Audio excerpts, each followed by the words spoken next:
So you built out an elaborate system that has commands, queues, an event-driven architecture, retries, timeouts, and most importantly, compensating actions. But do we really? Because we get a call from support that we have this order where the payment's pending, and it's been pending for 48 hours now. So you look into it more and see that the payment provider did charge the customer, but our system shows that the payment didn't go through. So which is true? Clearly the payment provider. Now the first and obvious answer is, let's just make it smarter so we have different code paths to handle different use cases. We need to possibly add another retry. Or in my example, there was a timeout. The payment provider timed out, we didn't get a result, but it actually did work. We just need to make it smarter and add more logic. But this is what it turns into, a mess of logic trying to understand all the different use cases. So we do our capture of our payment, but if there's a timeout, maybe we gotta check again to see if we actually got a retry later. Or if there's a payment provider exception, what's the reason for it? Handling all those different cases. Is it a duplicate? Then we gotta check the provider because we know we've already sent this. Or have we for that exact order? If it's an unknown error, maybe we gotta flag something for review. We have to handle all these different logic, these edge cases and flows in our code. Now you might think a Saga is the answer to this problem. And it's not exactly. A Saga is great for coordinating workflow, but it's not the source of truth. It can tell you, what step am I on? What message should I receive? What command should I send next? Backing out to the checkout flow, a Saga is perfect. It demonstrates the workflow. That's where you understand what the workflow is. An order's placed, we reserve inventory, we capture payment, we confirm the order. But there's a giant gap here, is that the Saga is not the point of truth of an external system like our payment provider. What you really want as a solution in this situation, alongside a Saga, is reconciliation. You want to know what should be true, what is actually true, and what corrective actions, compensating actions can you take that are safe that you can apply. Anytime you're dealing with a network boundary to a third party that you do not control, you're gonna have uncertainty. Did the call work? Did it time out, but actually work behind the scenes? This is where reconciliation comes in. I'm gonna show how a Saga and reconciliation go hand in hand, but first I'd like to thank Kurrent for sponsoring this video. Kurrent's an event-native data platform that feeds real-time business-critical data with historical context in fine-grained streams from origination to destination, enhancing data analytics and AI outcomes. For more on Kurrent, check out the link in the description. So here's the example of the checkout flow in a Saga, and it's incredibly simple, as it should be. So first things first is what we start off is we handle with the orders placed. And what are we doing? We're reserving inventory. From there, if inventory is reserved and we're handling that event, then we're gonna actually try to capture the payment. What we're also going to do is we're gonna have a timeout here for a payment capture timeout. Now, we'll get back to that in a second. Then, if the payment capture event actually occurs, then we can mark our Saga as complete, but we're also marking the order as confirmed. And then from here, if the timeout does happen because we don't get this event back of the payment captured, but after 15 minutes we actually timed out, then we can send a request for reconciliation. Now, a couple things to note. The first is the timeout doesn't mean anything failed. It just means we stopped waiting. We had the expectation that that payment captured event would occur in a certain amount of time, 15 minutes, and it didn't. So we want to handle it at that point.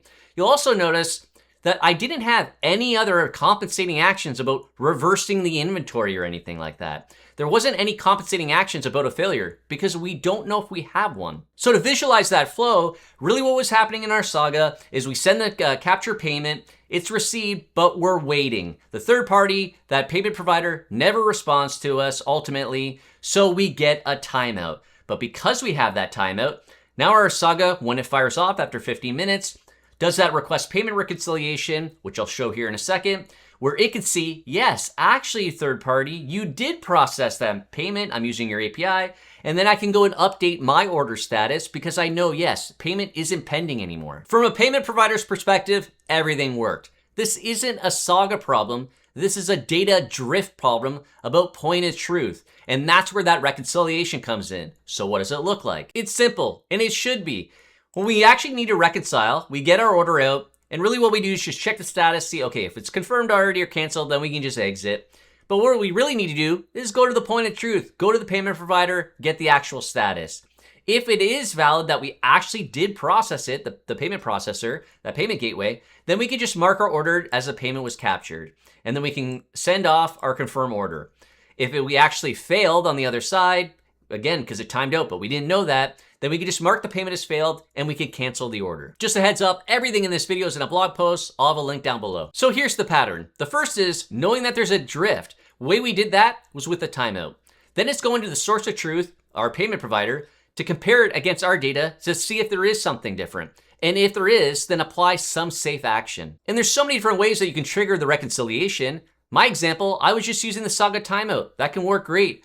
But it might just be something as simple as adding a button like I have check payment status here that an end user can actually invoke themselves. Now, polling might not seem like the greatest option, but it might be a good option for your system. My example here is just that could be the trigger for this. We have a background service that every 5 minutes, we just look at our database looking for pending payments that are ordered then, for example, 15 minutes.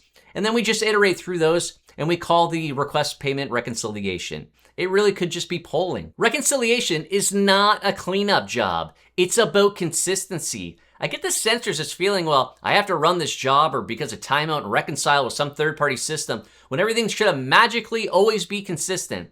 It's not. It's not going to be. There's nothing wrong with doing reconciliation. It's not some cleanup job. Sagas are great about coordinating workflows. Reconciliation is about verifying what you think the state of the system is actually is the state of the system. Sagas are great at coordinating. Reconciliation is great at verifying what the state of the system is actually is the state of the system, because there's so many things that can fail. And trying to shove all these use cases and logic and edge cases into Sagas or other parts of your system to handle every possible failure just isn't going to work. You don't need to add all this different branching logic. When something gets invoked like capture payment, you can reconcile. You can do this safely. Is something wrong? Yes, perform some type of safe action. And my favorite part, get in the comments, because I know you've probably felt this pain of something trying to do too much, where you have so much logic handling all these different edge cases when all you really needed was probably some reconciliation. Get in the comments and let me know what you're doing. And you got this far, so you clearly like videos on software architecture and design and topics like this. You can join my channel and get access to a private Discord server. The link's in the description on how to join. I really do appreciate everybody that supports my channel and has joined it. Thanks again. And if you enjoyed this video, please give it a thumbs up. If you have any other thoughts or questions, make sure to leave a comment. And please subscribe for more videos on software architecture and design. Thanks.